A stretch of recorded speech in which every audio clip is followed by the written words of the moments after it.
everyone, I have returned with another video, except it's the same concept as last week's. I don't know if you remembered, but I said I didn't really like how the apartment turned out because of the amount of space I had, as well as that weird area between the kitchen and the living room.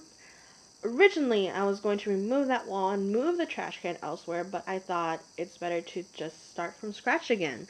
So I bulldozed the lot over, rebuilt the rooms, and maximized space even more this time around. When I first got this apartment, the bathroom and kitchen was in this area, except the bathroom was a lot smaller in size. I don't know about you, but I prefer a larger bathroom just because I can fit more things in there and it wouldn't appear too claustrophobic, and plus the kitchen doesn't need to be that big. After all, you only need a fridge, sink, and a stove. For the cabinets and drawers, I kept the wood theme from my first build, except I believe I used a slightly darker shade than before. I was able to utilize this cabinet this time around, and I think it really ties everything together. Overall, I really liked how the kitchen turned out. I don't think there was any awkward spacing, and this time I didn't forget the alarm. Remember everyone, you need to put an alarm or else your whole place burns down. Thankfully, all of my Sims have been really good at cooking, so they haven't burned down their place or themselves yet. Last video, I figured out the way to cover the plaque on the wall was to cover it with the curtains, but this was something I struggled with since there wasn't a divider this time and the entire room was connected.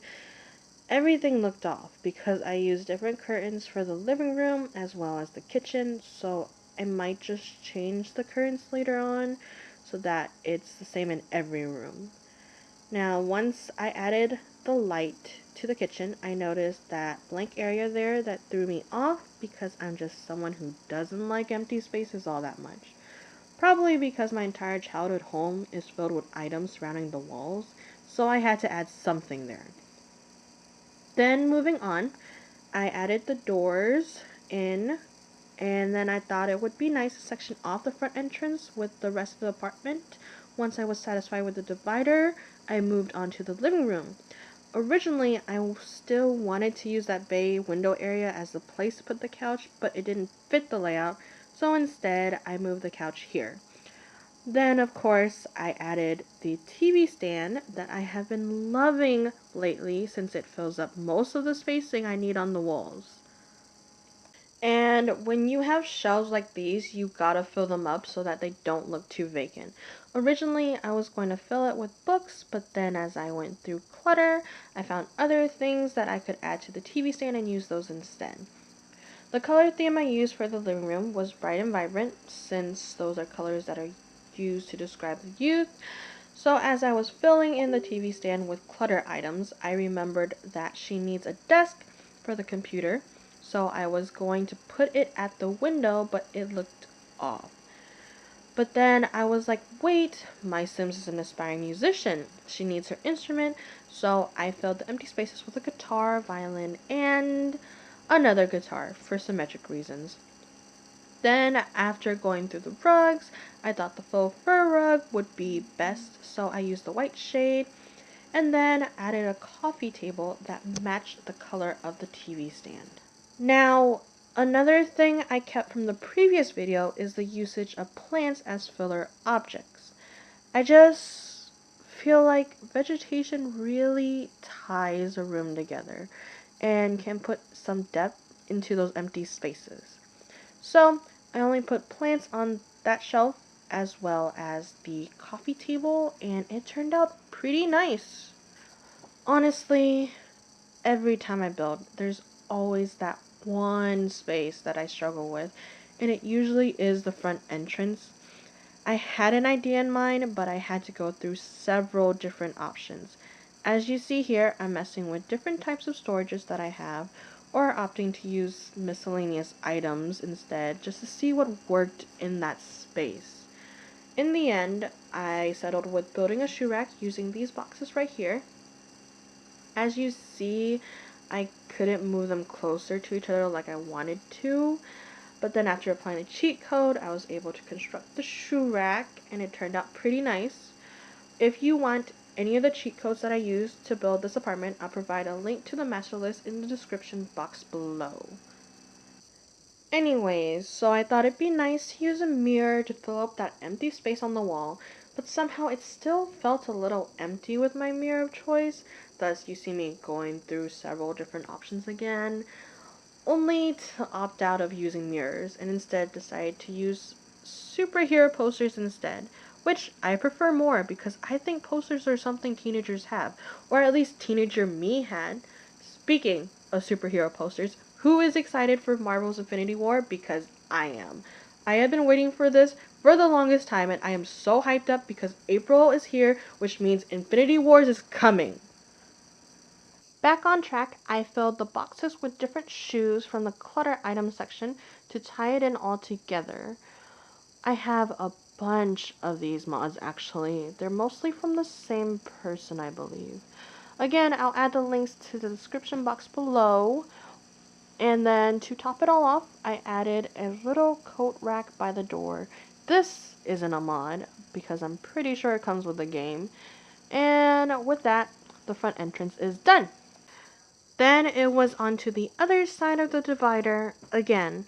I used plants for fillers because it matches so well. This was another part I struggled with just because look at that tall wall with all of the empty spaces. What am I supposed to do? Yes, I went through more plants and different paintings and wall hangings and then decided to fill in the space that I could fill in, which was the floor area. I wanted to add the keyboard here, but I struggled a bit, as you see, to find it before settling in with the black keyboard, which didn't match the color scheme, so once again, I had to experiment different colors, and then ended up using this gray one you see here. And then afterwards, there was a little bit less space to work with, so then I added in the plant paintings just because it matched with the surroundings. And so the space was filled up and I was semi-satisfied. Onto the bedroom, I decided to use a floor bed with a backboard. As I did last time, I went through the sheets to find one that suited her artistic taste. Ended up using different sheets from before because I feel like this one just suited her more. And the one I used in the previous build was too dark, though it was nice. I also wanted to use a cat sheets, but then decided to use that as a pillow casing instead. Then I added the dressing rack, adding her clothes, which if you remembered when I was building her, I made it so she likes to wear mostly neutral colors, which you see here. There's a lot of black, white, and gray. There's a blue sweatshirt there, but yeah. Then I added the desk because there was actually space for it this time. I went through several different desk colors to see what would match the colors I chose for the room thus far before opting for this desk right here.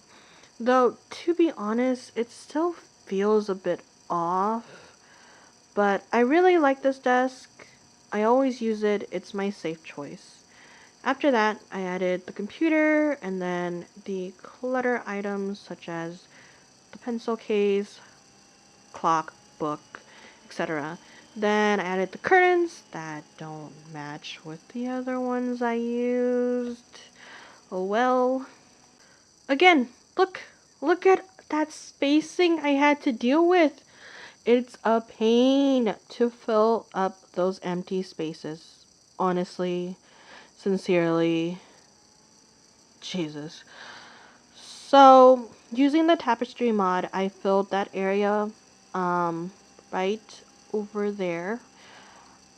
And then filled that space right there with a mirror because mirrors are important for Sims with musical aspirations who will do music careers. And then a nice touch was the neon light mod that I have. I don't think I will be able to find this mod, but I'll try my best. Again, it'll be in the description box below. Now, gotta add the lights so that I can see what I'm doing, especially for the bathroom because there's no windows and it's hella dark.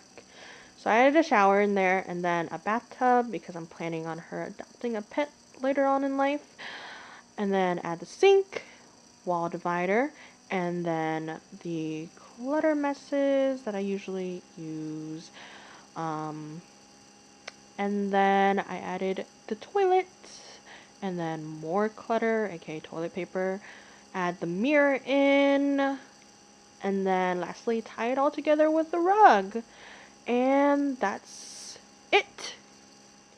Finally, I'll add the flooring to the apartment. It's pretty much the same thing from last time in each room. And now, the part that I dread the most, the wall color. I opted for this light turquoise shade since it's one room and the couch is a light blue, and I thought it would match well with everything. Of course, the wall divider will be made of brick. It didn't fit well on the side, so I opted for this one instead. And then the living room is a very light shade of sea green. Although I can make the entire room one color, it would be too dull, so I opted for two shades instead. And then for the bedroom, I wanted it to be bright rather than dark, so I had to test out several different colors before deciding to pick a two shaded wallpaper mod that I have. Again, link will be in the description box below, so check it out. For the bathroom, I just used the same colors as the kitchen, and they're all done. This is the final look of everything. I really liked how it turned out compared to the first trial. Next week, I'll start playing the Sims that I created. Don't know when the series will end because there's a Sim challenge I want to try and film it also. Anyways, I do hope you enjoyed the video. Don't forget to thumbs it up if you enjoyed it and subscribe. Thank you!